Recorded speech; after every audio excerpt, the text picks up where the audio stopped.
1966, un énorme chantier se met en place pour créer les lacs. 16 octobre 1970, le décret de la création du parc naturel régional de la Forêt d'Orient est signé. Ce week-end, nous fêtions déjà ses 40 ans, de quoi être fiers de ces longues années de travail. Je pense qu'on est arrivé aujourd'hui à faire que les personnes à l'origine de ce parc sont fiers de ce territoire.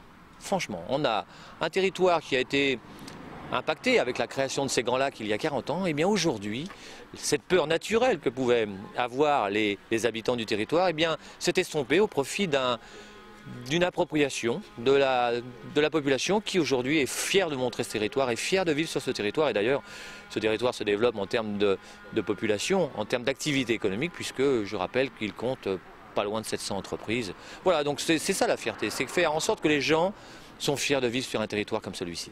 40 ans, ce n'est pas rien, alors pour fêter cela dignement, de nombreuses animations et expositions ont été mises en place sur le site de Ménil-Saint-Père et de la Maison du Parc.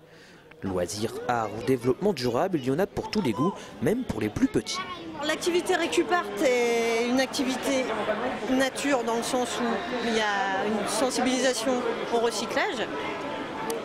Parce que, bien évidemment, créé à partir de matières destinées à être jetées, au lieu de consommer, on éveille aussi à l'écologie par ce type d'atelier. L'éco-construction était un point fort de ce week-end, le but étant de sensibiliser le public aux énergies renouvelables par le choix du bois, à la fois comme matériau de construction et comme combustible pour le chauffage. 40 ans, c'est le passé, l'éco-construction, c'est l'avenir. Et effectivement, on est sur une période charnière. Et donc le parc a un rôle important à jouer à ce niveau-là, c'est-à-dire de pouvoir jongler entre le passé, l'avenir, tout en préservant la nature, mais aussi en permettant le développement économique sur le territoire. Le parc a encore de belles années à venir. Il continuera son développement en fonction de 5 objectifs: la protection de l'environnement, l'aménagement du territoire, le développement économique, l'expérimentation et enfin l'information et l'éducation sur la protection et le développement durable.